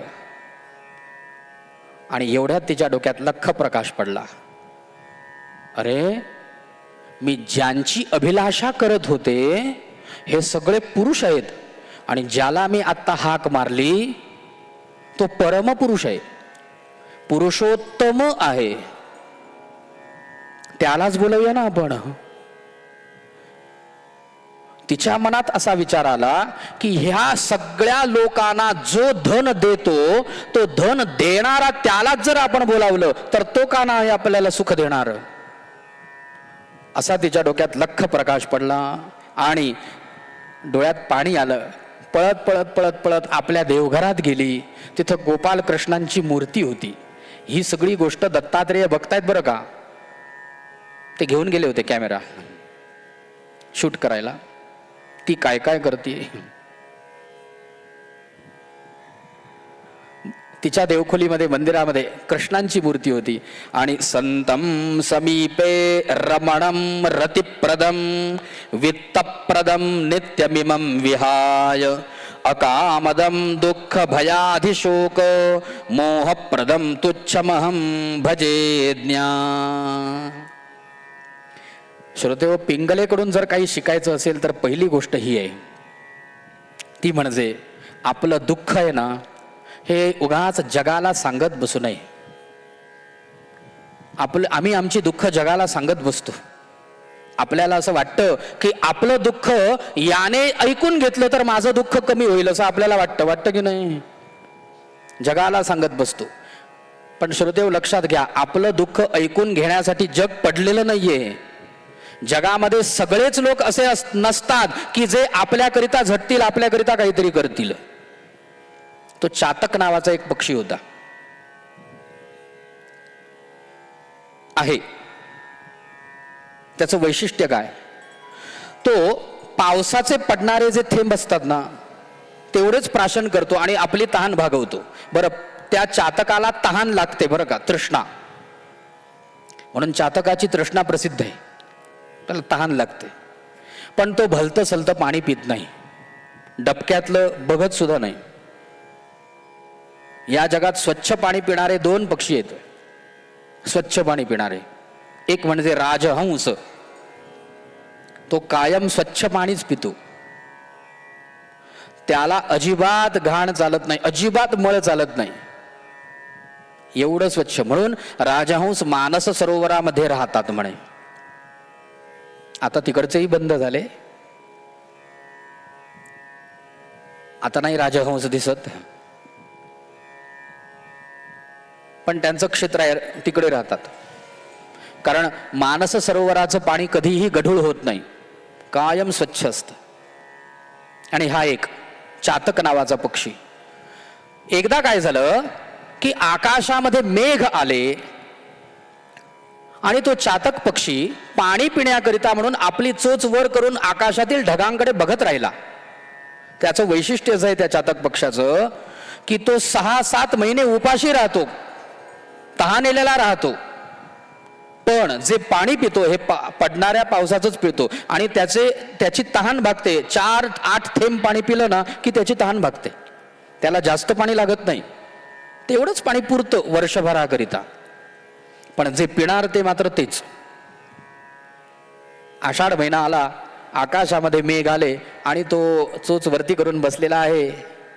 आणि श्रोतेहो, आकाशात ढग आले होते आणि गडगडाट सुरू झाला. एवढ्यात अवधूत तिथं पोचले आणि ते म्हणतायत त्याला उद्देशून म्हणतायत, ऐका काय म्हणतायत. रे रे चातक सावधान मनसा मित्र क्षणम श्रूयताम. हे मित्र, हे चातक, अरे मित्रा, सावध मनाने एक क्षणभर ऐक मी काय सांगतोय.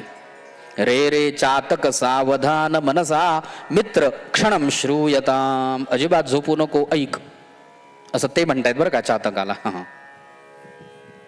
काय म्हणाले. अंभोदा बहवोपि संति गगने सर्वेपि नैतादृशाः. गगने अंभोदाः म्हणजे ढग, पाणी देणारे ढग. गगने आकाशामध्ये पुष्कळ आहेत. बहवः संती, आहेत की नाही. काल आमच्याकडे पाऊस पडला म्हणे, पुष्कळ आहेत. परंतु सर्वेपि नैतादृशाः, पण सगळे ढग पाणी देत नाहीत. देतात का सांगा. सगळे ढग पाणी देत नाहीत. मग केचित वृष्टिभिः आर्द्रयन्ति वसुधाम गर्जन्ति केचित वृथा. केचित काही ढग आपल्या पावसाने या पृथ्वीला भिजवून टाकतात, पृथ्वीला आर्द्र करतात. काहीच ढग असतात की पाणी देतात, पण केचित वृथा गर्जन्ति, काही ढग असे असतात की उगाच गर्जना करतात, गरजतात. आणि जो गरजतो तो बरसतो असं नाही, जो गरजतो तो बरसतोच असं नाही. बरसणारा वेगळाच असतो. केचित वृष्टिभिः आर्द्रयन्ति वसुधाम गर्जन्ति केचित वृथा. काही जण उगाच गर्जना करतात, निघून जातात. म्हणून तू याच्यातून काय शिक, काय धडा घे. तर यम यम पश्यसि तस्य तस्य पुरतो मा ब्रूहि दीनम वचः. ज्याला ज्याला बघशील त्याच्या त्याच्या समोर द्या हो, काहीतरी द्या हो. भूक लागली, पोटाला काहीतरी द्या हो, भूक लागले हो, द्या. इति दीनम वचः, अशी करुण वाणी सगळ्यांच्या समोर बोलू नकोस. कारण देणारे काहीच असतात आणि शीथू करून पळून जाणारे सगळेच असतात. देणारा एकटाच असतो आणि नाकं मुरडून जाणारे सगळे असतात की नाही सांगा. एकटाच कोणीतरी दाता असतो, देतो. आणि तुम्हाला सांगतो, या जगात दाता एकटाच आहे, एकटाच दाता आहे. आणि ही शिकवण एका आईने एका मुलाला दिली. तुम्ही कथा ऐकली, पण मी वेगळ्या पद्धतीने थोडासा एक मुद्दा सांगतो. ऐकले पण त्यातून काहीतरी घेतलं पाहिजे ना. ध्रुव बाळाची कथा. ध्रुव बाळाला सुनीती आईने पहिला उपदेश जर काही केला असेल, तो मुलगा गेला होता बघा, माहिती आहे ना कथा. तो मुलगा खेळायला गेला होता आणि कथा प्रसंगेनं म्हणजे प्रसंगाने गप्पा गोष्टी, मुलांच्या गप्पा गोष्टी करता करता करता एका मुलाने सहज म्हटलं, आमचे बाबा, माझ्या बाबांनी मला काल गोड पदार्थ आणून दिला. काय गोड होता माहितीये का. कथा प्रसंगेन जनई उदा. मुलांनी उदार होतात असं बोलली ती मुलं. लगेच दुसऱ्या मुलाने सांगितलं, माझे बाबा मला काल फिरायला घेऊन गेले होते. लगेच तिसऱ्या मुलाने सांगितलं, माझे बाबा माझे खूप लाड करतात. आणि असं करता करता सगळ्यांनी ह्या बाळाला विचारलं, ध्रुवाला, काय रे ध्रुवा, तुझे बाबा तुला काही आणून देत नाहीत. ह्या बाळाचा चेहरा पडला हो खाली. काय रे, काय झालं, तुला बाबा काही खाऊ देत नाहीत. आणि तो सहज म्हणून गेला, मला बाबा नाहीतच रे, बाबा नाहीतच. नाहीच म्हणजे तुझे बाबा परदेशात गेलेत का. नाही रे, मला बाबा नाहीतच.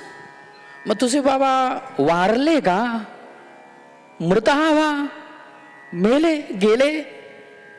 नाही रे, मला बाबा नाहीतच. बाबा नाहीत असं म्हटल्यानंतर सगळ्या मुलांनी ध्रुवाला म्हटलं, बिन बापाचा पोरगा, बिन बापाचा. श्रोतेहो, तुम्हाला सांगतो, बिन बापाचा हा शब्द त्याच्या काळजात भेदला, लागला हो. आणि पळत पळत आलाय. धावूनी जननीला बाळतो दीनवदन वदला. पळत पळत आईकडे आलाय आणि आईला विचारतो, तात कवण मम सांग कुठे तो, झडकरी गे मजला बाळतो दीनवदन वदला. आई, माझे बाबा कोण, झडकरी सांग, पटकन सांग. का रे, आतापर्यंत तुला प्रश्न पडला नव्हता, आज काय झालं? नाही, सगळी लेकरं मला विचारतायत, सगळी मुलं विचारतायत, सगळे सवंगडी मला विचारतायत, तुझा बाप कोण? काय सांगू त्याला बाळ तो दीनवदन वदला. काय सांगू? आईने जवळ घेतलं, पाठीवर हात फिरवला आणि आई विचार करते, मुलगा 5 वर्षाचा झालाय, सुज्ञ आहे, नावडतीचं दुःख किती दिवस लपवायचं, कधीतरी सांगितलं पाहिजे. आणि म्हणून आई म्हणाली, बाळा, अरे ह्या मुलांनी ज्या बढाया मारल्या ना, माझे बाबा असे, माझे बाबा असे, तुला काय सांगू, ह्या संपूर्ण राज्याचे राजे आहेत तुझे बाबा, उत्तानपाद नावाचे राजे आहेत ना, हेच तुझे वडील आहेत. आई, खरंच? होय. आता मला सांगा, बापाच्या बाबतीतला असलेला संशय कोण दूर करू शकतं? आई, खरंच?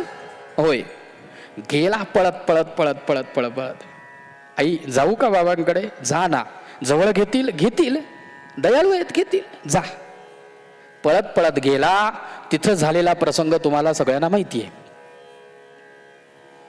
तिने ते जमिनीवर ओढलं, खाली आलं, झालं आणि रडत रडत मुसमुसत पुन्हा आईकडे आला आणि आईच्या पदराखाली लपला. श्रोतेहो, लक्षात घ्या, आपलं दुःख पुसायचं आहे ना, दुःख पुसायचं आहे, तर दुःख पुसण्यासाठी आपली स्वतःची म्हणून जर मायेची जागा कोणती असेल तर आईचा पदर ही पहिली जागा आहे डोळे पुसायची. आईच्या पदराकडे आलाय, डोळे पुसले आणि मुसमुसत आईने विचारलं, काय रे बाळा, बाबा ओरडले? नाही. प्रसंग माहिती आहे ना सगळ्यांना. आता या बाळाची उत्तर आहे का? अशा बाळाला आईने केलेला उपदेश काय? म्हणून आई अशी असेल ना तर लेकरं तशी होतात, ध्रुवासारखी.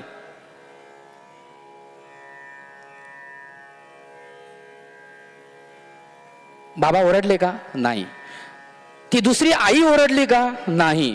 कोणी अपमान केला का? नाही ग. कसं बोलतोय बघा, अपमान केला? नाही. अरे मग रडायला काय झालं? कोणी काही बोललं का? नाही. मग रडायला काय झालं? तो म्हणाला आणि तो मुलगा म्हणतोय, आई, मला एकाच गोष्टीचा अर्थ कळला नाही म्हणून रडतोय. कोणता? तर देव कुठं असतो तेवढं मला सांग, मला देव कुठं असतो माहिती नाहीये. अरे पण झालं काय? ती दुसरी आई म्हणाली की तुला जर बापाच्या मांडीवर बसायचं असेल तर भगवंताची, देवाची आराधना कर आणि त्याच्या कृपेने माझ्या पोटी जन्माला ये, तर तुला या मांडीवर बसता येईल. वाक्य सांगू का परत? भगवंताची, देवाची आराधना कर, माझ्या पोटी जन्माला ये त्याच्या कृपेने, मग तुला या मांडीवर बसता येईल. याचा अर्थ इहजन्मनी नाही आणि पुढच्या जन्मात तुझी आई मी होईनच याची शाश्वती नाही. कळला का अर्थ? याला म्हणायचं भागवत. ते असे जेवतच नाहीत, असे हे जेवतात. भागवतातले शब्द सुंदर आहेत, एकेका शब्दाचे अर्थ. आई, मला देव कुठं असतो माहिती नाही. आता आईला देव कुठं असतो माहिती नाही हे का म्हणाला तो? कारण मी देवाची आराधना करेन, वाटल्यास हिच्या पोटी, ते लहान मुलं आहे तिला काय कळतं, हिच्या पोटी जन्माला येईन, पण मला बापाच्या मांडीवर बसायचंय. हा त्याचा मनसूब आहे. आईने सांगितलं, बाळा, देव सर्वत्र आहे, मग मला दिसेल. बाळा, प्रयत्न करावे लागतील. आणि देव काय करतो? देव काय करतो? इथं आईने सांगितलं, इथे आईने एक वाक्य सांगितलंय, बाळा, सगळ्या जगताचा दाता परमात्मा आहे. जगताला ज्या गोष्टी पाहिजेत, आपल्या मनातील आपल्या इच्छा आहेत, ह्या इच्छा पूर्ण करणारा परमात्मा आहे. तो सगळं देतो. देण हाच त्याचा स्थायी भाव आहे. मग घेतो काय? जर तो देतो तर घेतो काय? आईने सांगितलं, एकच गोष्ट घेतो. कोणती? कोणती? अंतःकरण. तू तुझं मन त्याला दे, तो तुला पाहिजे ते देईल, पाहिजे ते देईल. आम्ही, हे वाक्य आहे तिचं. काय वाक्य आईचं? आम्ही काय कुणाचे खातो, तो राम आम्हासी देतो. काय कोणाचं खावं, तो देतो. हे आईचं वाक्य ऐकलं आणि विरक्त झालंय बरं का. आणि एक पुढचा प्रसंग सांगतो. माझा मुख्य मुद्दा एवढाच होता, आईने दिलेला उपदेश. तो पिंगला आठवते इथं. आपला मुख्य मुद्दा चालू आहे पिंगला, ती वेश्या. हे पुरुष मला काय देणार आहे सुख? अरे सुख देणारा तो आहे, म्हणून त्याचं नाव आहे सुखदम, सुख देणारा.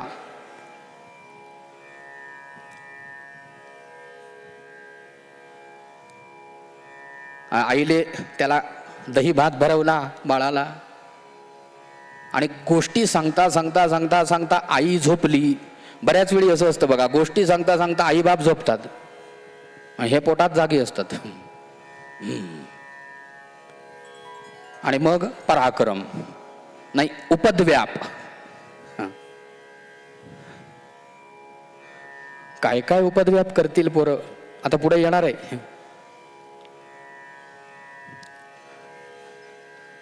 आणि निघून गेला घरातून, माहिती आहे ना. असो, सांगण्याचा उद्देश एवढाच आहे, आपल्याला देणारा तो आहे. पिंगलेने विचार केला, मी आजपर्यंत तो परमात्मा माझ्या जवळ असताना सुद्धा, इथे माझ्या देवघरात बसलेला असताना मी परपुरुषाची इच्छा करत बसले. संतम समीपे, समीपे संतम अपि, जवळ असताना सुद्धा कोण? तो रतिप्रदम, तो रती देणारा, तो रममाण करणारा, वित्तप्रद म्हणजे संपत्ती देणारा. इमम नित्यम, हा नित्य आपल्या सन्निध असणारा नित्य आहे. तो असताना तम विहाय, त्याला टाकून, अकामदम, दुःख भोग, दुःख शोकादि दुःख शोक देणारे, अकामद, अशा परपुरुषांची मी इच्छा करत राहिले. माझा धिक्कार असो, धिक्कार असो. मोहप्रदम तुच्छम इमम अहम, तुच्छ माणसांची मी इच्छा करत बसले. आणि मग ती देहभानावर आली. मी अत्यंत निंद्य आहे. देवासमोर गेली, हात जोडले. आणि श्रोते, तुम्हाला सांगतो, दिनाच्या अवसाने, दिनावसाने, दिवस संपल्यानंतर संपूर्ण दिवसभरात घडलेल्या घडामोडी जर कोणाच्या समोर कथन करायच्या असतील तर ती एकमेव जागा, एकमेव स्थान म्हणजे आपल्या घरातलं देवघर. आपल्या घरात देवघर त्यासाठी असत पूर्वी. पूर्वी हा शब्द बोल्ड करा, हो, कारण आता घरं आली पण देवघरं संपली. आहे की नाही वस्तुस्थिती?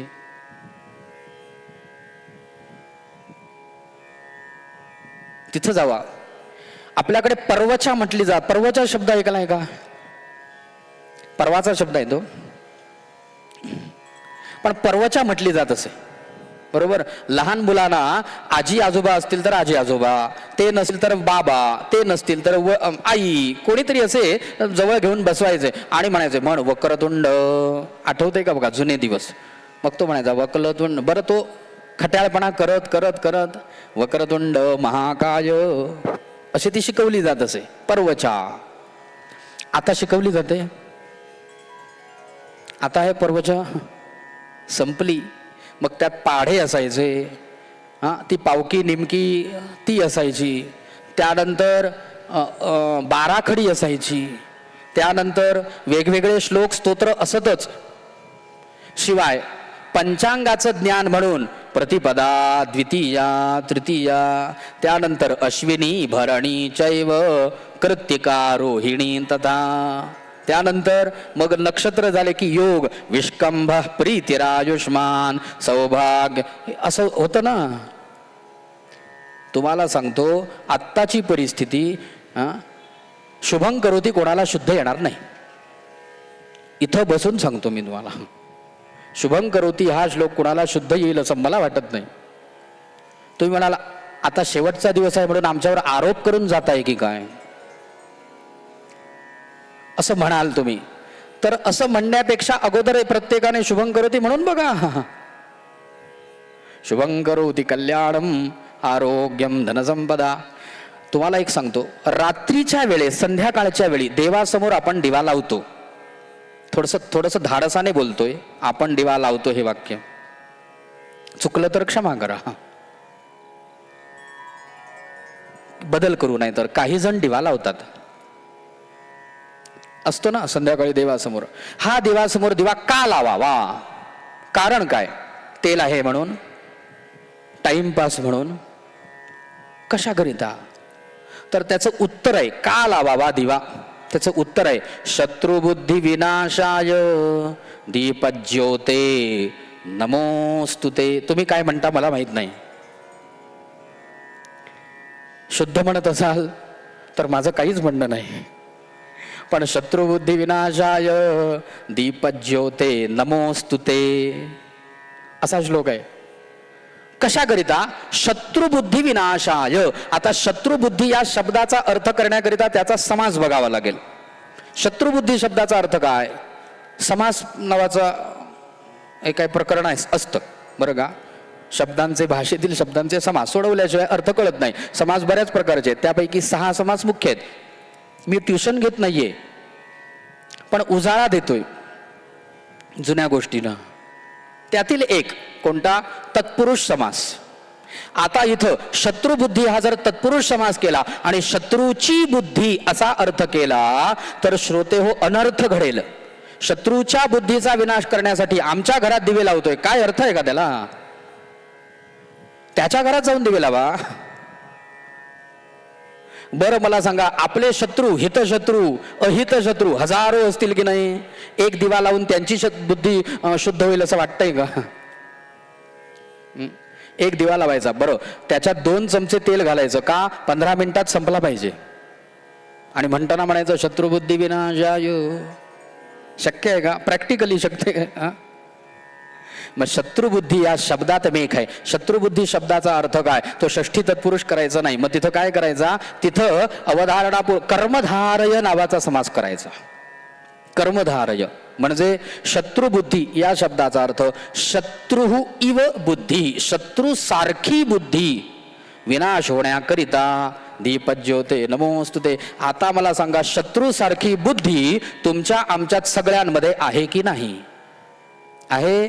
म्हणजे आपल्यात असणाऱ्या शत्रूप्रमाणे असणाऱ्या बुद्धीचा विनाश व्हावा याकरिता दीपज्योते नमोस्तुते. थोडक्यात जे खळांची व्यंकटी सांडो तेच, हा त्याचा अर्थ आहे.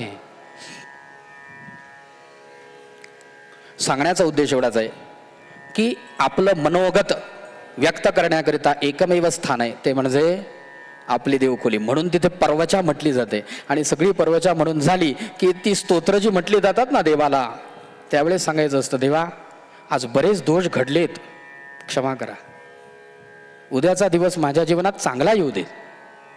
ही प्रार्थना आहे देवाची, ती करावी. आणि मग जेवावं टीव्ही समोर ताट घेऊन मांडीवर, सगळं वांगाळ.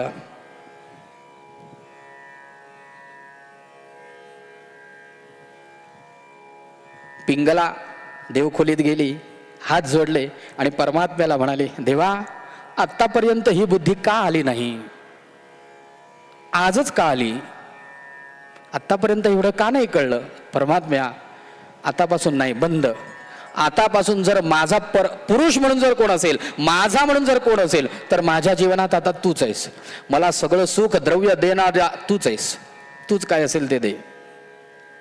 भगवंतांना शरण गेली आणि भगवंतानी जणू काही तिचे मनोरथ पूर्ण केल्याप्रमाणे सगळं. इथे पिंगला स्तोत्र म्हणून स्तोत्र चालय. पिंगला स्तोत्र ज्यांना जिज्ञासा आहे त्यांनी काढून वाचा. भगवंतांची तिने केलेली स्तुती आणि ती मान्य करते बरं का. मी अत्यंत निर्लज्ज आहे, मान्य आहे देवा. मी वाईट वाईट कर्म केली, मान्य आहे देवा. देवा आत्तापर्यंत जो पैसा कमावला ना तो वाईट मार्गाने कमावला, देवा मान्य आहे. पण काय कुणास ठाऊक त्या वाईट पैशाचं अन्न खाऊन सुद्धा परमेश्वरा आत्ताच्या क्षणाला माझी बुद्धी शुद्ध झाली, ही तुझी कृपा आहे. नाहीतर अन्नाने बुद्धी, माझी बुद्धी शुद्ध होईल या अन्नाने असं काही मला वाटत नाही, पण ही तुझी कृपा आहे. परमात्म्या क्षमा करा. आणि सहज बोलता बोलता एक वाक्य बोलून गेली आणि दत्तात्रेयाने तेच वाक्य लिहून ठेवलं. ते वाक्य असं आहे, आशा ही परमम दुःखम नैराश्यम परमम सुखम. सोपे शब्द आहेत, कळले का बघा अर्थ? सोपे शब्द आहेत. ती काय म्हणणे आली, आशा ही परमम दुःखम, आशा हेच मोठं दुःख आहे, आणि नैराश्यम म्हणजे कोणत्याही वस्तूची अभिलाषा न करणं हे परमम सुखम, याच्यासारखं दुसरं सुख नाही. आशा ही परमम दुःखम नैराश्यम परमम सुखम यथा संचिध्य कांताशाम सुखम सुस्वाप पिंगला. दत्तात्रय म्हणतात, राजा एवढं ती त्यांच्या समोर बोलली भगवंतासमोर आणि जाऊन झोपली, तर तिला बऱ्याच वर्षांनी चांगली झोप लागली. इथं शब्द वापरलाय सुस्वाप, केवळ स्वाप म्हटलं नाही, सुस्वाप, घोरत पडली, चांगली झोप लागली. आणि श्रोते हो, चांगली झोप लागल्यानंतर येणारा जो दुसरा दिवस असतो ना, तो चांगला दिवस होतो, सुदिनम. समजा आज झोप चांगली लागली नाही, तर उद्याचा दिवस आंबट ढेकर, कालची कढी अजून पोटात आहे. काल कढी होती का? नाही. होते की नाही अशी अवस्था सांगा. काल रात्री खाल्लेली आंबोळी पोटात परत पीठ लागलंय तिचं.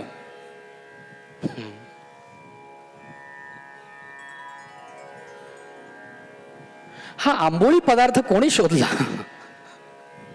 इडली, आंबोळी, एक संशोधन करावं लागेल. मला सांगा, उद्याच्या पुढच्या क्षणाची शाश्वती नसताना उद्या आंबोळ्या करणार म्हणून पीठ लावणं म्हणजे धारिष्ट आहे की नाही? उद्याच्या क्षणाची, आता अनुक्षणाची कल्पना नाही आता काय होईल. समजा इथे वीज पडली आणि सगळ्याची आंबोळी लागली, तर चक्का फुकट गेला की नाही सांगा?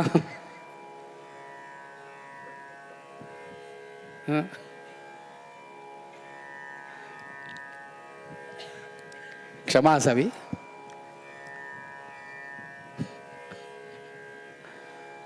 जाऊ द्यात.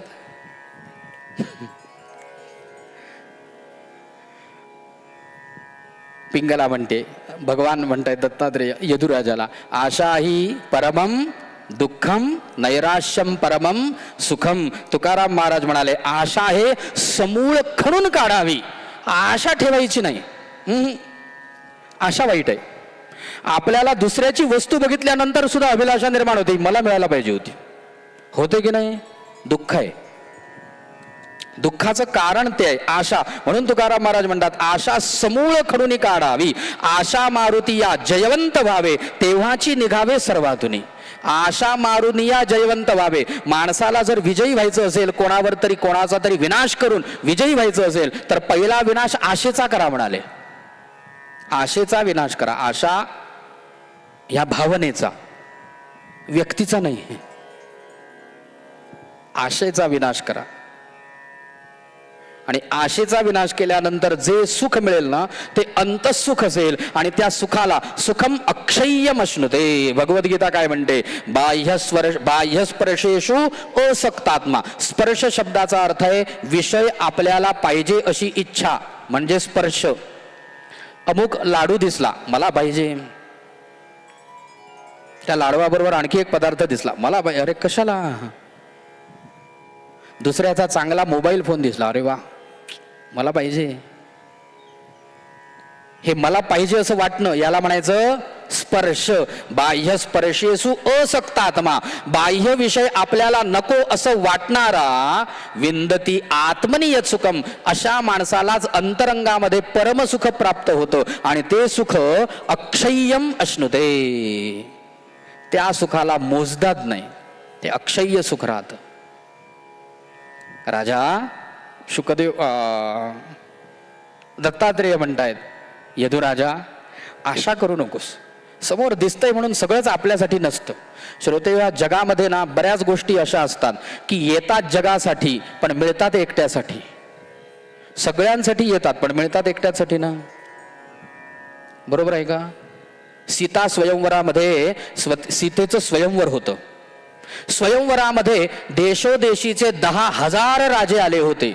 मी कमी केलेत बरं का, लाखो राजे होते म्हणे, लाखो राजे. म्हणजे जनकाचा दरबार केवढा होता असेल लक्षात घ्या. आणि प्रत्येक राजाकरिता सोन्याचं सिंहासन ठेवलं होतं बसण्याकरिता. जनक मिथिला नगरीमध्ये लाखो राजे आले होते आणि सीता एकटीच वरमाला हातात धारण करून होती. बरोबर. या शिवधनुष्यावरती जो प्रत्यंचा चढवेल त्याला सीता हार घालेल, त्याला सीता वरेल. स्वयंवर मला सांगा सीता कोणासाठी होती? कोणासाठी सांगू? लाखो राजांसाठी होती. मिळाली कोणाला? कोणाला? एकट्या रामाना. काही गोष्टी अशा असतात सगळ्यांसाठी येतात, मिळतात एकट्यालाच. पण काही गोष्टी जगात अशा असतात की येतात एकट्याकरिता पण मिळतात सगळ्यांकरिता. उदाहरणार्थ कोणतं? गंगा नदी एकट्यासाठी आली. कोणाकरिता?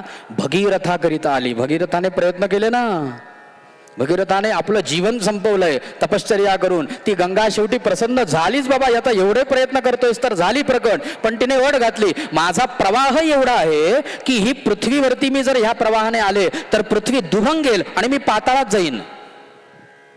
मग याला उपाय काय? भगीरथाला सांगितलं याच्यावरती उपाय शोधून काढ, पुन्हा येईन. मग भगीरथाने पुन्हा भगवान शंकरांची तपश्चर्या करायला सुरुवात केली. शंकर प्रसन्न झाले. ते म्हणाले मी माझ्या जटाकलापामध्ये तिला साठवतो आणि मग खाली पाठवतो. 2 तपश्चर्या झाल्या आणि गंगा खाली अवतरली. मला सांगा गंगा कोणाकरिता आली? भगीरथाकरिता. बरोबर. भगीरथ संपला पण गंगा आहे की नाही? आहे. त्यामुळे सगळ्याच गोष्टी सगळ्यांसाठी असतात असं नाही. ज्या गोष्टी आपल्याकरिता असतात त्या गोष्टी आपल्याला मिळतात. त्या गोष्टी कोणी टाळू शकत नाही. यास्तव भलत्या गोष्टींवरती भलत्या विषयांची अपेक्षा करू नये. आशा पूर्णपणे सोडून द्यावी आणि निराश वृत्तीने राहावं. त्यातच परमसुख आहे, दत्तात्रेय यदुराजाला म्हणाले. याकरिता त्यांनी पिंगला ही गुरु केली. येतोय बरं का मी समाप्तीकडे. असं सांगितलं की बरं वाटलं आता लोकांना.